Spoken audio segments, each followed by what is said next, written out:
Mati Kasongo. Kasongo Mati. Mati Kasongo. Bon. Garçon, lève-toi vite. Abonne-toi chez Mati Kasongo TV. Parle-en à ta copine aussi. Vite chez Mati Kasongo TV. Chaîne ya Ngouya. Mati Kasongo TV. Exceptionnel, l'homme qu'on appelle Mati Kasongo, Matkas de longue date. Quand même tu sais. Aïe.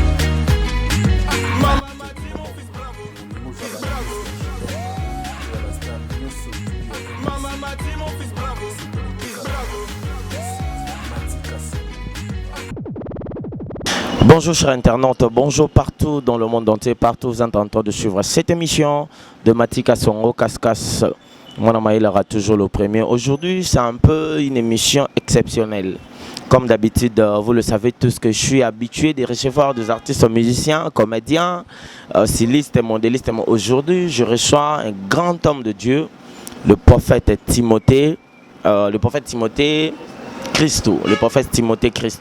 On va en parler avec lui, Toyeba, vision Toyeba église Zap, Toyeba Yemoutou parce que les lots, prophète basé belé, prophète va outara l'époque comme Bikodi, prophète Touana, Bandarope Sabanini, comment prophète les lots. D'abord magicien, vraiment prophète, bateau bandar, voyant, vraiment prophète. Les lots Toyeba Timothée Christo, Bissona Bino, Toyeba prophète, les lots n'a prophète, c'était pour la monité. Arobenga et Timothée Christ. Ce qui peut le Christ na Timothée. Voilà trop à une époque Bible. Donc on va les savoir nous tous aujourd'hui avec vous là. Je dis merci à Océan mon ami, à Sali Kenayamba Timothée Christ. Napesi Mbote, napesi Berger Azawana, napesi pe frère Nabiso, napesi Batutu, Nelly Luzitu, napesi pe Chopacha Sotali Konko na Norvège, napesi Merimbate, napesi Bino Nyonso, Fabrice Namaza, Bijofu Amate sur Paris, donc Bino Nyonso Bolanda émission nanga. En tout cas, je vous salue sans plus tarder. Je dis déjà bonjour à mon invité. Bonjour frère Timothée. Bonjour papa Mati. Bonjour, bonsoir na bandegonyo sur Hollanda Biso. Selon Hero Bazo Landabiso. Bato balobi na ngai ndenge na yo ki oza prophète Timothée. Boni santé, boni église, boni maramonion son avant de dérouler. Vraiment santé Dieu fait grâce. Prophète Timothée Christ Mosarola Namboka ça très bien et puis santé église ça très bien et puis tout ça se passe très bien par la grâce de Dieu. Par la grâce de Dieu, oza prophète, comment ça s'est fait? Que tu as grandi au commis prophète parce que la Bible ils ont toujours que moto aza nailo kwa nzambe bandara déjà depuis bon mois oyo azomona azosala ndenge yeso bandara yo la mukinoka bokominoka prophète. D'abord prophète Timothée qui sont mosakolaza na mboka banote à âge à 8 ans. Après ça 8 ans prophète Timothée Christ banote à âge à 8 ans. Mutako maga prophète té abota magande prophète parce que nous avons dit à Jérémie que avant que tu sois formé dans les ventres de ta mère je te connaissais et puis n'établissa que déjà le rôle de prophète donc cela veut dire abota maki mais banego singa batamoko favorable tamoko babenyo le rôle kairos le temps compté le temps fixé par Dieu que par rapport au temps wana et une confirmation makambo nzamba lobaki e banda likola vinae donc c'est ça. Comme c'est ça, qui est prophète et qui n'est pas prophète? Un prophète, c'est celui qui parle de la part du Seigneur. Un prophète, c'est la bouche de Dieu. Un prophète, c'est un proclamateur.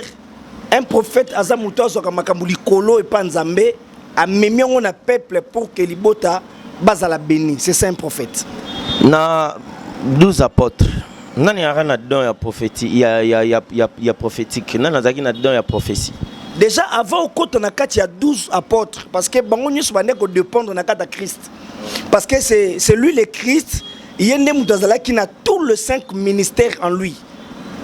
Lui-même il était comme un apôtre, il était comme un évangéliste. Voilà la raison pour laquelle Alobina Bassel allait par toutes les nations et bosala ba yekolanga ba disciples. Donc yende mutu bango bande ko bénéficier na makambo ezalaki epana ye. Voilà la raison pour laquelle abimisa qui les 5 ministères. Mais le la 12 wana bande ko dépendre na ye. On a 12 wana nanazaki prophète na kati. Déjà na kati ya 12 wana, il y avait des apôtres, mais celui qui était le prophète qui prophétisait, ce n'est que Jésus parce qu'un prophète c'est un ministre de Dieu. Un prophète c'est un ministre de la parole. Un prophète ce n'est pas seulement celui non, un prophète c'est un ministre de Dieu. Tu peux aussi prophétiser parce que comment pourrais-je dire, osa porte-parole mais comme lui nasi ya mabele bango tout bande ko dépendre na ye. Alors il n'aime donner ko incarner tous les 5 ministères. Voilà la raison pour laquelle na cadre de 5 ministères ceux qui possibilités sali et ça ya ko pesa o eza différence. Et il y a 5 ministères parce que biso le doit faire un prophète. Pourquoi? Parce que na cadre de plateau papa Mati a mis prophète Timothée Christo Mosarola Namboka. C'est ça. C'est ça. Quand on parle de la Bible, on connaît qu'on a 5 ministères.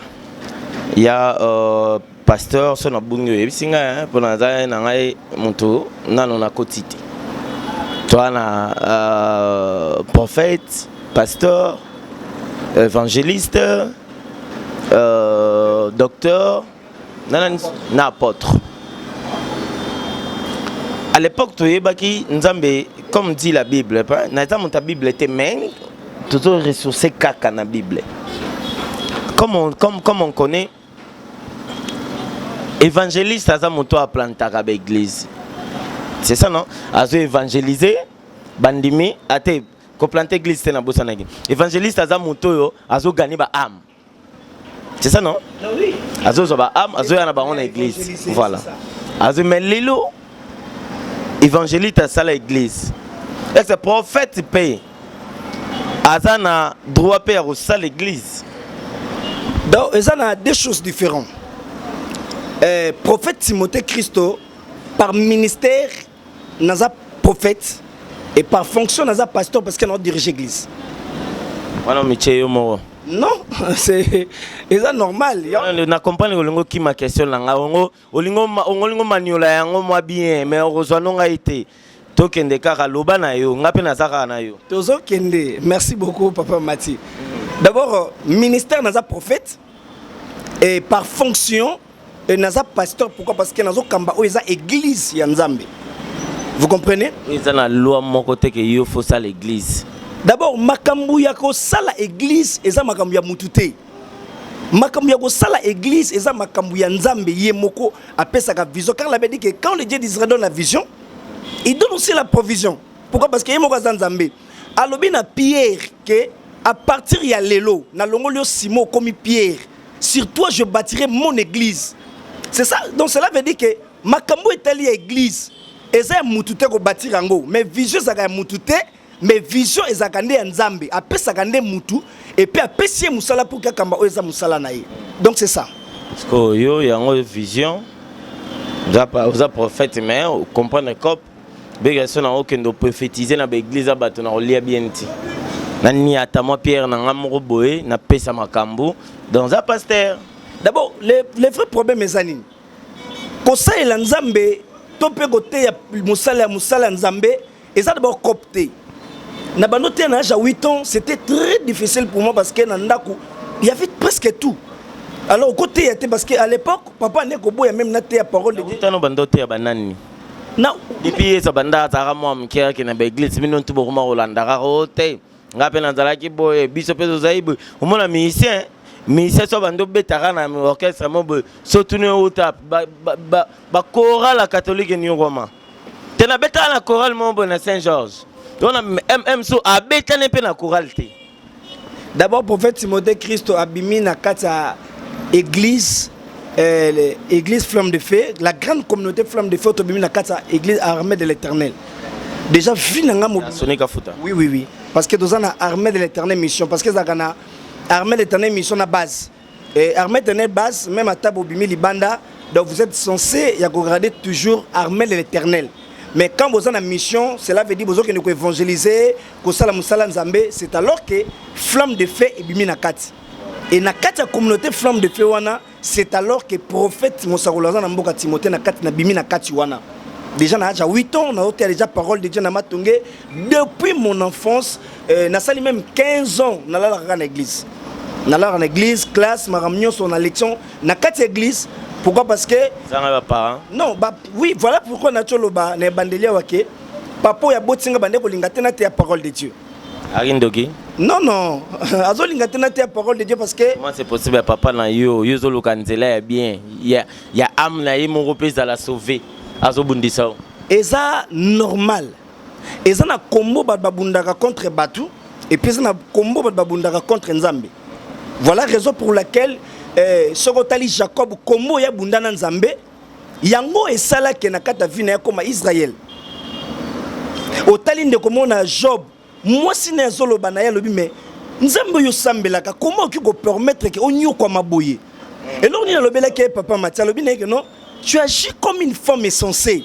Ya malame utake pana ya mabe utake pana. Donc ça veut dire que ça combo ya zo bundana Nzambe. Pona ngai Mosakolaza na mboka za combo yo ngai na bande ko bundana Nzambe abande ko linga atayenga. Yango remaka ke munsusu tanga ndeko sala kindumba abande ko tamona via mukili. Dans sa vie, à Zosimba va descendre à $1000, va monter belé. Mais lorsqu'il y a un cas de Christ, à ce moment-là, Nzambe a commis kotaye. C'est alors que moi aussi dans ma vie, étant donné que la parole de Dieu, ce n'était pas facile que papa accepte que moi ne pas la parole de Dieu et pour ne pas la Sony, moi na lui qui avait beaucoup d'argent. Mais comme ngai moko de bandeko yokango na mutema nanga porte pas la lobby et quand j'annonce l'évangile, ce n'est pas pour moi un sujet de gloire, mais parce que la nécessité m'a imposé. Et alors, malheureusement, si je n'annonce pas l'évangile, côté parole Nzambe ça copté, mais ça parce que aux a mandaté au tindame pas Nzambe, tu es obligé ya côté ya pour que batebele ba bénéficier de la grâce. Oui, que ata au lobby za copté, tu be ka batebele baza na ba cop, Jonathan oyebi. Batebele ba vraiment na ba cop o yopo yebi. Comment et surtout vous prophétisez pour de femmes, bébé que femme a être faible na prophétique, na prophétique hein? Na prophétie. Aza faible na prophétie. Soko niatika ma sœur yara. Ndamba la ksanga. Alors c'est pas lingora libala te. Alingora voyage te. Biso. Que yo za Nzambe, que Nzamba utilise yo sincèrement parce que dans tout ce qu'on fait tout le monde cherche seulement le royaume de Dieu. Bino Bozo l'a frappé plus que nous. Oui bien. D'abord, ma femme basi bazalaka fragile na prophétie nazoka moi. Moni tango bazolo ba que prophète Timothée Christ Mosakola na mboka. Cela veut dire un prophète Mosakola za na mboka aza muto azolo bela makamba avec précision. Tant Saül ba bongsa ki ba bibwele papa na ye. Il a fallu que prophète soit en mboka ko pesa bango précision. Prophétie prophète Timothée que ce mosakola na mboka na bato na ponakate basi parce que na kata ministère na ngami bali baza o ba bénéficier na prophétie. Na koza la wana te pona olaksa que ngana za Nzambe non. Nzamba benga ngai. Et lokola Nzamba benga nga bokoye bana ba fruits et puis boko bénéficier na grâce parce que na kata ministère na ngai combien de malades zobika. Nakata ministère nanga basidati ki bazobika combien? On va arriver là-bas tozana on va arriver place ya bandeko ba mona mikamu ici boromona ndenge Nzambe azosala na kati ya prophète. Izani lo moto monaka. So monika prophète océan. So ba bisoka oza prophète to yeba na suki na mandefu. Izara cop tozani pour mona prophète. Sobika oza prophète ora bosse za suki mandefu na habité bobula ba juif. D'abord prophète Timothée na retraite il y a 120 jours.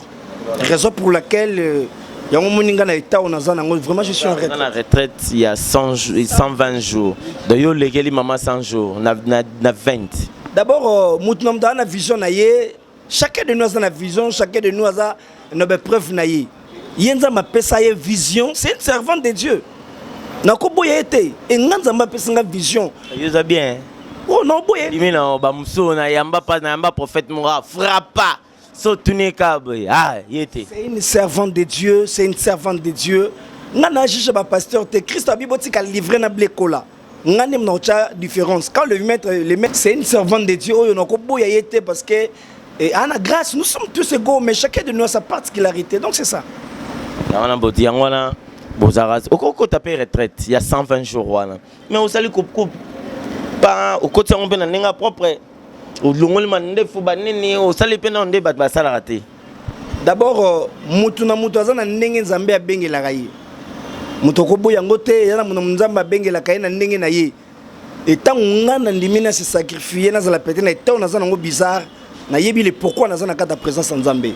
Oui. Donc nazana présence en Nzambe na boy tout na lingina kima batu na zande pa Nzambe na yoka pour que batu ba bénéficier na grâce pe na miracle Nzamba chakati nanga. Sotan Nzamba pesio vision au sala 120 jours. La fin de jour na 120 jours là vous fonctionnez comment na ba retraite na beno cela veut dire que et ça 120 jours il y a sec. Tu bois que de l'eau ou bien tu manges pas ou bien au sani au lié mais aux omatangomba tout ça là on est donc oya prophète mosokolaza na mboka na 120 jours yo eza na une semaine moko na liaka 18h ya na semaine sous na zoliaka kati 15h za na semaine sous na zoliaka kati 12h donc non ça là oyo nzamba zebisanga et puis par rapport ya conviction nanga pour que nazala plus na kata sa présence en Nzambe donc c'est ça et puis que na mon di moment mkiro prophète question na so ezaika ba mususu ngana liaka te mai natandi tolo na se nazolela Nzambe na ngai Jonathan ebi makambo na ngana liaka te mais kende kokuta ye na palais azo frapper muteke mais azo tika bandimi ba souffrir bo saka bon bwani nena sege papa matinga da kashisha ba pasteur te na ko jije pe basala Nzambe te moi de ma part nazaba ndingo na tambolaka pour que libota Nzambe bénéficier na grâce. Okay. Prophète Timothée moto ya Congo osamo na commune siko naza pour le moment naza na lemba mais na koli na fandi na mingi na matonge na koli na matonge oui. Prophète Timothée, tu sais dans tout ce qu'on fait il y a aussi un fétiche. Na oto salaka qui c'est salaka nango hein mais eh bien qui c'est ça ezali menzamba za au-delà azodela naza na message moko eza wana na téléphone ngai mutatine message wana eza edingwe ya edi mais atindi message wana par rapport ya interview moko boye Koffi Olomide salaki je peux te lire na tangelo ngo Koffi Olomide lobi na Congo il y a pas de pasteur ce sont des coopérants abina Congo ba pasteur bazate pour bango tout ba yebi place bazalaka Koffi Olomide loba elo remona te fabi ye wana loba na te pardon na tiki na edingwa ye kotinda message alobi tant na bandaro yebisa bino ke na Congo ba pasteur bazalaka te bondima kiti na ebite so ko permettre na chelo yoka pour mon na zo loba mso kantao na kosio o fa matika son akosa yanga naza yango pas venir nga pa Chabora c'est lui qui m'avait envoyé ça na chango toyoka Nathan Sedingwe omoni makambo Koffi alobi onga aloba na bino ke na RDC eyali mboko Satan lalaka siko bobolo Sedingwe raison nanu bopesi raison na te na tampongo eza mokilia eza kobeba mpona bato ya mabe baleki mingi bakosa biso na kombo ya Nzambe eza bato ya lokuta bokotala bafilme na ngai na kokwesa bato na bafilme ya bapaste baza kokwesa bato différent nini eza na kati na tan fungola misu mpo oyo olobaka polele ngai edimbe naza oloba yango boni message akominika mpona Koffi a confirmé que le Congo n'a aucun homme de Dieu. Muta Nzamba azate batika kokosa biso batika kokosa biso Nathan yolo baka polele panza mndako panza. Je pense que nangana avec ce mandambo tango mona réaction o ya edingo bandalo ba déjà ba biloko ya sala yango bino bo sala okoisa mutu boy o fente bo sala boabi na Congo ba pasteur bazate yango mona kimite mama be za depuis ba bandalo sambela Congo ngo pe bongati ce que doit vivre les lots et ça pour la prophétie mutoko boye te kenzamba salaka il y a des hommes de Dieu kenzamba tché. Vous savez la Bible dit ne touchez pas à mes oins. Ne faites pas le mal à mes serviteurs. Ce qui est là katia Afrique, biso toza mboka oyo, tozo bonde la koleka bate belé. Et puis il y a des hommes de Dieu ici. Notre kolobana debia wati Christ alobi botika livrer na blekola quand le maître viendra. Ne mutuya ko différence. Qui est-il pour juger les hommes de Dieu? Mais non, parce que ils ont battu oyoke miracle zo monta na Congo bat bazo bela bat bana ba problème grave. Non mon nganga osa elokote parce que nganga azana limite na ye. Akobwakela mutu mbasu mais mutu alongoli mbasu. Mais non nzamba za bongote mais biso basel nzambe nzamba tie parole o ezake batu ebele bazo bénéficier. Bazo bénéficier na grâce, bato ebele bazo bénéficier na bénédiction. Moi je dis comme un homme de Dieu qu'il y a des hommes de Dieu na kata mboka oyo. Il y a des hommes de Dieu. Si les autres disent qu'il n'y a pas des hommes de Dieu, et pour nous le problème est ça. Le vrai problème est ça. Batouba bénéficier grâce parce que la Bible a dit il envoyait sa parole et sa parole guérit. Atini parole à travers ma serviteur naïe. À travers ma serviteur naïe. Ceux qui les lots vendent nandako tali oza monsal nanzambe oza na likabo oza na kita ya nzambe soko tali o vandi ota la TV OK pasteur mozote to prophète mozote soko bike oyo azara nzambe apesa prophétie solo rolo banane so Nathalie prophète né mazali sikatenda c'est un homme de Dieu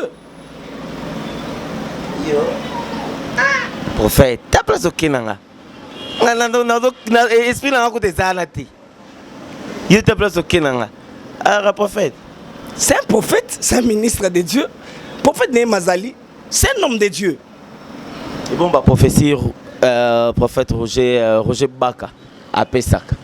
Azapé prophète. Déjà, tant que solo ba, on dit prophétie, n'habite prophétie n'a pas ça. Il y a ça biso que star moi kufa mnene mbore lela. Tout le monde a qui peut star à kufa ki. Auto lo ba suka la mingi tawa ba ke ane aussi la tonde ane passé to aussi la te pasteur mnene pe mo kufa na mbora o. Pasteur na kufi.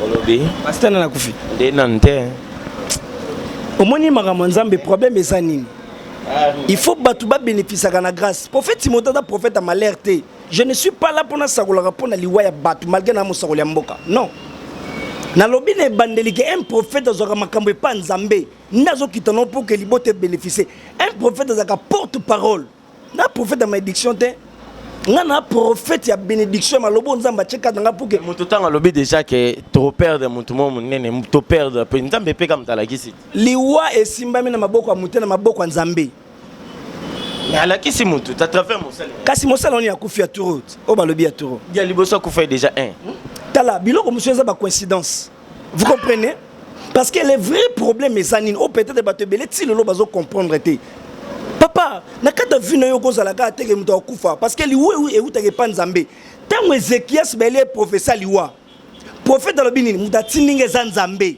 mais quand toi ozolobela na posa mutema na yo moko cela veut dire que ozosala makambo eza yo tu ne parles pas de la part du Seigneur sondo ozomona dans pona yo ndima no ba prophétie na été tango na zolobo tuninga nakata TV za na batu nini oyo tango zosakolo lubaka na lobi na yo mais tout le monde qui peut soit pasteur ou prophète moi le baki que président de la République a un problème banini problème ni azui oh bah c'était qui le pasteur Walesa prophète Timothée Christ azaliawa naza pona tanga ba kombo batuti prophète Timothée mosakola mboka naza pour te belé ba bénéficier na yawa ngana sakola pona ndenge président ko bima président est-ce que na lobeli au sakola parmi bato liboso ba sakola ngana sakola est-ce que na lobeli yango non Sakola banani bayebi ke yo sakola obongisinga na bonga manano bobo et na moni monsieur ko ma bien. Awa tozali awa nakotanga ba kombo ya ba chroniqueur mususu te au place prophète Timothée que so sakola na mboka leka. Donc pona lo banini que tant prophète Timothée sakola na leki apona lokumu na ngate. Na leki apona lambate, na leki apona famille te, na lekinde pour que bato belé ba bénéficier ba na problème. Mais na lekite pona lo bakengam na sakola et après non c'est Dieu qui m'avait parlé. Et il y a Salim Moussa, mais c'est fini. C'est fini. Ok, Bandeko, suivons d'abord exploit autre miracle. Autre ce qui nous a sala na kati ya moto bilembe mona na kaka. Ya bien bilembe mona na ya mabe pe bilembe mona na mais il a qui sarake o eza mabe o eza lokuta. Okomona prophète to pasteur abikisi moto bomoni abotoli ebeki mais lobi na ngazongi na ekoka. Okomona mutu baye na ye mais ba préparer déjà pas berger ne berger na ba kopa ba pasteur berger ndaza ke coopérer déjà na veni a libérer mon chwaka boya ko ya muko mutako ko ya église na la mukite parce que mona ko samba professeur liboso botala ba bonno bazali na pesi no un mois bomoni lokoni ne baksami parce qu'on reconnaît un homme de Dieu quand il parle et les choses s'accomplissent. Na bandé numéro pour une très bonne compréhension plus de 143 89 67 08 423. Nabandeli plus 243 89 67 08 423 plus 243 81 005 77 48. Déjà sur Bengi et tu as déjà contact et puis on a béni davantage. Merci beaucoup Papa Mat. Merci à prophète Timothée Mobiki ici à Congo hein. Moussakoliaza la mboka, donc cela veut dire Moussakoliaza la mboka. Balobi makamwanzambe bachara ngo doute. Apôtre Paul a chaka doute. Abandai ko persécuter. Basali na nzambe menzamba visita kai. Bato nyonso bacha tembe. Pierre a chaka doute kolo abimela kai. Asko prophète Timothée azali. Yo poza na tembe. Keba akwa ko bimela ona ndako. Obanga. Merci Nabino Nyoso Botali Biso. Na pesi berger Komonani Christelle, berger Christelle, berger Donald na Océan Bacharme Bakunga. Na pesi Bino Nyoso Mbote Moninga Fabogaz Océan. On se retrouve à la prochaine numéro. Bye.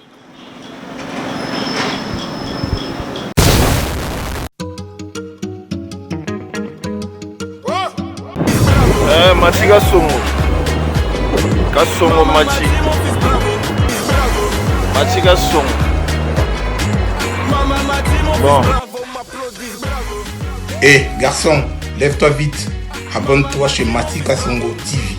Parle-en à ta copine aussi. Vite chez Mati Kasongo TV. Chenia Nguya. Mati Kasongo TV. Exceptionnel, la lame qu'on appelle Matika, son matkas de longue date. Quand même, tu sais. Aïe.